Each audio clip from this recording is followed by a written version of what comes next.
News చూస్తున్నాం. తెలంగాణ ప్రభుత్వం విద్యుత్ కమిషన్ విచారణ గడువు పొడిగిస్తూ కీలక నిర్ణయం తీసుకుంది. నెల రోజుల పాటు పొడిగించింది. విద్యుత్ కొనుగోలు అంశంలో కేసీఆర్ వివరణ అడుగుతూ కమిషన్ 2 సార్లు నోటీసులు జారీ చేసింది.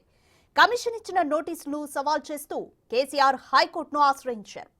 అయితే కేసీఆర్ పిటిషన్ న్యాయస్థానం కొట్టివేయడంతో ఆయన కమిషన్ ముందుకు వస్తారా లేదా అన్న ఉత్కంఠ నెలకొంది. 2 రోజులు చూసి జస్టిస్ ఎల్ నరసింహారెడ్డి కమిషన్ మరోసారి కేసీఆర్ కు నోటీసులు జారీ చేసే అవకాశం ఉంది. కేసీఆర్ వివరణ తర్వాత ఓపెన్ డిబేట్ కూడా చేసే అవకాశం లేకపోలేదు. ఒకవేళ అదే జరిగితే కేసీఆర్ వివరణ ఇచ్చిన తర్వాత కమిషన్ తుది నివేదికను ప్రభుత్వానికి ఇస్తోంది. తొలి స్కెడ్యూల్ ప్రకారం ఈ నెల 31తో విచారణ ముగియాల్సి ఉంది. కానీ ప్రభుత్వం మరో నెల వరకు పొడిగించింది.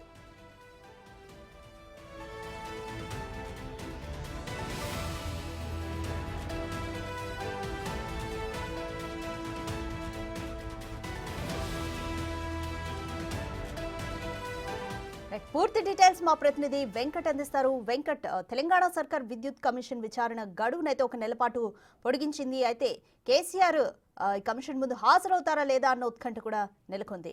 ఏం జరగబోతుంది అనుకోవచ్చు? రాధిక, రాష్ట్రంలో 2 కమిషన్లు ప్రభుత్వం ఏర్పాటు చేసింది.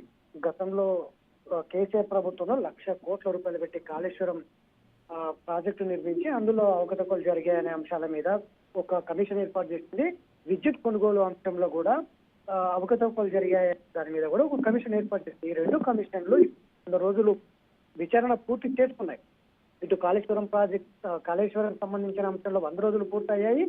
కాళేశ్వరం విచారణ కూడా 2 నెలల పాటు గడువు పెంచింది ప్రభుత్వం. ఇప్పుడు తాజాగా విద్యుత్ కొనుగోలు అంశంలోకి సంబంధించిన కూడా విచారణ చేస్తున్నటువంటి జస్టిస్ ఎల్ నరసింహారెడ్డి కమిషన్ కూడా నెల రోజుల పాటు గడువు పెంచింది. ఎందుకంటే ఇప్పటికే ఫైనల్ స్టేజ్ ఉంది. ఈ నెల 31 తారీఖు వరకు ఈ నెల పొడిగించిన గడువు కూడా పూర్తి అవుతున్నటువంటి నేపథ్యం ఉంది.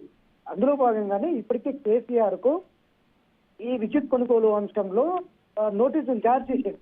2 సార్లు జారీ చేసింది. మొదటిసారి సుదీర్ఘమైన లేఖ రాసి ఏదో వివరణ ఇవ్వాలనుకున్నాడు. ఆ తర్వాత 2వసారి లేఖ రాసినప్పుడు ఆయన నేరుగా హైకోర్టుకు వెళ్లారు. ఇది సరైన పద్ధతిలో విచారణ కొనసాగట్లేదు, నిబంధనలకు వ్యతిరేకంగా విచారణ కొనసాగిస్తున్నారు అనే కాన్సెప్ట్ లో ఆయన హైకోర్టుకు వెళ్లి పిటిషన్ దాఖలు చేసిండ్రు. హైకోర్టు కూడా కేసీఆర్ కు మొట్టికాయలు వేసింది. ఆయన వేసిన పిటిషన్ ను కొట్టివేస్తూ హైకోర్టు తీర్పునిచ్చింది. దీంతో ఇప్పుడు కేసీఆర్ విద్యుత్ కొనుగోలు అంశంలో అట్లనే 2 థర్మల్ ప్రాజెక్టులు యాదాద్రి, భద్రాద్రి, ఈ 2 థర్మల్ ప్రాజెక్టులకు సంబంధించిన అంశంలో వివరణ ఇస్తారా లేదా అనేది సస్పెన్షన్ ఒకవైపు కొనసాగుతుంది. ఇక ఇప్పుడు తాజాగా కమిషన్ హైకోర్టు కేసీఆర్ వేసిన పిటిషన్ కొట్టివేయడంతో ఇప్పుడు కమిషన్ మరొకసారి కేసీఆర్ కు నోటీసులు జారీ చేసే అవకాశం అయితే స్పష్టంగా కనిపిస్తుంది.